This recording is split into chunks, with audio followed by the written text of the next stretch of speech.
पहले ये 8 क्लास में था कि what do you mean compound microscope. इसके बाद बीच में कुछ साल तक रहा 10 क्लास में what do you mean compound microscope, explain about compound microscope, what is a type of lenses are use by us in compound microscope. यानी पहले ये दिया जाता था। इसके लिए हम लोग करते क्या थे कि कंपाउंड माइक्रोस्कोप का जो चित्र होता है ये होता है, ये फिगर है कंपाउंड माइक्रोस्कोप का, और ये मेरा कंपाउंड माइक्रोस्कोप होता है। कंपाउंड माइक्रोस्कोप का मतलब ये हुआ कि इसमें जो फिगर दिया गया है आपके क्लास में, ये 8 क्लास में पढ़ना है क्योंकि जानकारी दे रहा है कंपाउंड माइक्रोस्कोप बारे में। तो ऊपर जो लगा होता है यह मेरा एक ठीक ना आईपीस होता है जिसमें उत्तल लेंस बड़ा होता है। लेंस का मतलब हमको जानकारी होगी कि दैट सब्सटेंस नहीं that can allow to pass light through it, वह पदार्थ जिसमें से लाइट आस पार कर चली जाती है, गुजर जाती है, तो हमारा वह ट्रांसपेरेंट होता है। तो ट्रांसपेरेंट में हमारे एक ग्लास स्लेब भी आता है, जैसे हमारे पास ग्लास स्लेब भी मिलेगा जो एक एस्पायरेबल होता है, और एक होता है जो ग्लास को अगर दोनों साइड से अगर कर्व बना दिया जाए तो बीच में क्या होता है, किनारे पे पतला हो जाएगा और बीच में मोटा हो जाएगा, that is called the convex lens. और यह मेरा कॉन्वेक्स लेंस होता है, इसमें कॉन्वेक्स लेंस होता है।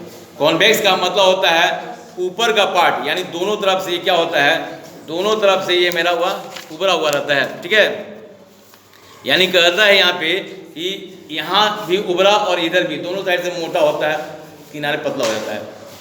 फिर उसके बाद में क्या होता है कि एक लेंस जो ऊपर वाला होता है इसको ऐसे एडजस्ट करते हैं, जो हमारे नोब्स होते हैं, नोब्स का मतलब एडजस्टमेंट नोब, इसको एडजस्ट करते हैं ऊपर नीचे। ये जब हम इसको घुमाएंगे हम तो ये ऊपर भी जा सकता है और नीचे भी सकता है, जिसको हम लोग वर्टिकल कहते हैं। क्योंकि हमको एडजस्ट करना पड़ता है फिगर के, इसलिए हम इसको ऊपर नीचे घुमाते हैं। फिर हमारे पास होता है दूसरा एडजस्टमेंट नोब होता है, जिसको हम अगर इस नोब को घुमाते हैं तो आगे पीछे, यानी हमारा ये जो लेंस है नीचे वाला वो आगे पीछे जाता है, और ये क्या है, मेरा क्लिप होता है।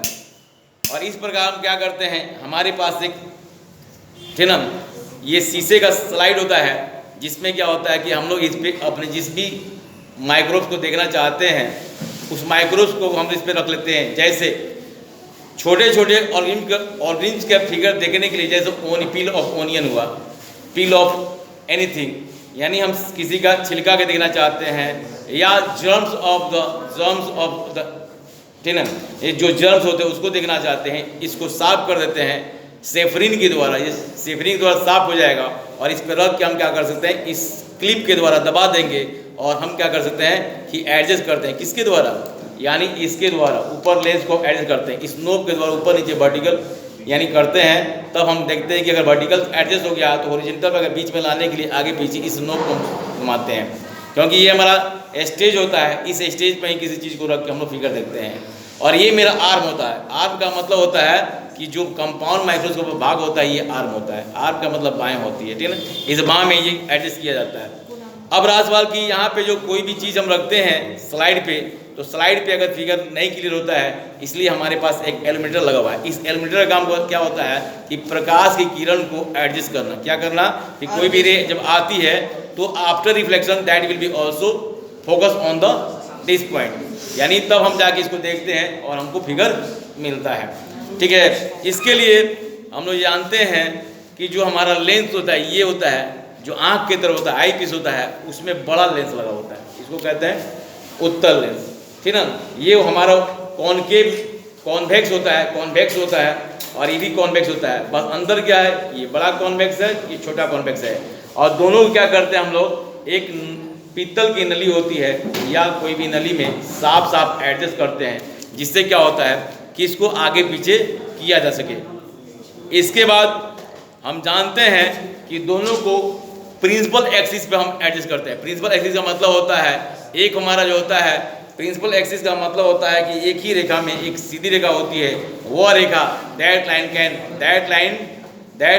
Can pass through the centre of the lenses, वह रेखा जो किसी भी लेंस के मिड बिंदु से गुजरती है, मिड भाग से, बीच वाले भाग से गुजरती है, उसको प्रिंसिपल एक्सिस कहते हैं। और इसमें भी हम लोग क्या करते हैं, इसमें क्या होता है, यह प्रिंसिपल एक्सिस है, ये हमारा ऑब्जेक्टिव है और ये मेरा आई पीस है।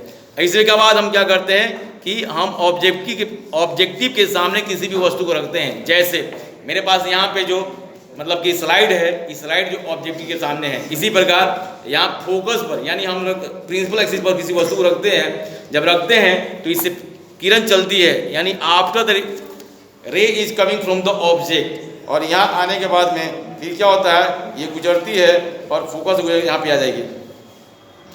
इस प्रकार कि एक रे यहाँ से गुजरती है after the converging that can meet at the point. इस प्रकार हम देखते हैं क्या कि एक रेखा ऑप्टिकल सेंटर से गुजरती है और आने के बाद में यानी आफ्टर रिफ्लेक्शन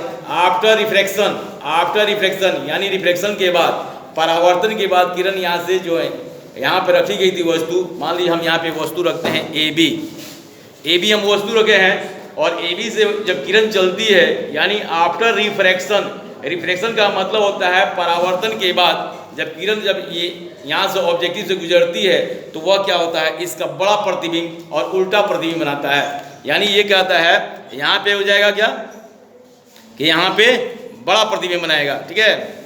जहाँ दोनों काटेंगे वहाँ पे एक बड़ा प्रतिबिंब बनेगा जिसका नाम ए डैश और बी डैश, यानी दोनों जहाँ काटेंगे यानी जहाँ काटते हैं यहाँ पे मान लेते हैं यहाँ ए डैश और बी डैश प्रतिबिंब बनता है। Magnifying figure of that object, इसका मतलब कहता है कि जब ए बी हमारा एक छोटा सा वस्तु है और उससे क्या करते हैं, उसके द्वारा बड़ा प्रतिबिंब बनता है। मैंने पहले ही बताया था सिंपल माइक्रोस्कोप के द्वारा 10 गुना बड़ा फिगर बनाता है। तो मान लीजिए कि यदि ये 10 मीटर का है तो ये 100 मीटर फिगर दिखाई देगा। फिर इस फिगर को हम क्या करते हैं, एडजस्ट करते हैं, यानी हम ये जो हमारा जो आँख आई पीस होता है उसको ऊपर नीचे, इस आई पीस को ऊपर नीचे करते हैं तो इसका मतलब होता है कि ये मेरा जो लेंस है वो आगे पीछे होता है हॉरिजॉन्टल। और इस प्रकार हॉरिजॉन्टल होने के बाद ये क्या होता है कि इसके द्वारा जब हम देखते हैं तो यह फिगर इसके फोकस से गुजरती है और इस प्रकार हम देखते हैं कि एक हमारा इमेजिनरी फिगर बनता है, ठीक है ना। इमेजिनरी फिगर जो होता है वह सीधा होता है और इस प्रकार हमारे पास एक फिगर आ जाएगा, सीधा फिगर आ जाएगा जिसको हम इमेजिनरी फिगर कहते हैं। यानी जो सीधा वस्तु था उसका उल्टा प्रतिबिंब बन गया है ए और ए डैश बी डैश, और ए डैश बी डैश का जो फिगर बनेगा वह काल्पनिक होगा, इमेजिनरी होगा और वस्तु से बहुत बड़ा होगा। और यही कारण है कि हम ये कंपाउंड माइक्रोस्कोप का उपयोग करते हैं जर्म्स इत्यादि, बैक्टीरिया इत्यादि को देखने के लिए। जैसे हमारा ओनियन, पील ऑफ ओनियन हुआ, चाहे किसी स्लाइड में अगर जर्म्स देखना है तो हम इसका प्रयोग करते हैं। इस प्रकार देयर आर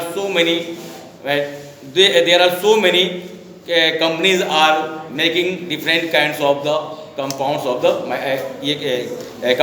कंपाउंड माइक्रोस्कोप, यानी अपने अपने तरीके से कंपनी बना रही है, नहीं उसका अपना अपना डिजाइन है, कोई छोटा बना रहा है, कोई बड़ा बना रहा है। और इससे बड़ा प्रतिबिंब देखने के लिए हम लोग को क्या करना पड़ता है, इलेक्ट्रॉन माइक्रोस्कोप का उपयोग करना पड़ता है, ठीक है। जबकि पहले ही बताया गया था कि ये मेरा क्या है, संयुक्त सूक्ष्मदर्शी, जिसको सिंपल माइक्रोस्कोप कहते हैं, ठीक है। ये समझ में आ गया। आई पीस है, ये ऑब्जेक्टिव है, हमारे पास इस तरह 2-3 ऑब्जेक्टिव लगा हुआ मिलेगा। बड़ी बड़ी कंपनी 2-3 लगा देती हैं क्योंकि हम पावर के हिसाब से मिलीमीटर सेंटीमीटर में अपना देख लेते हैं।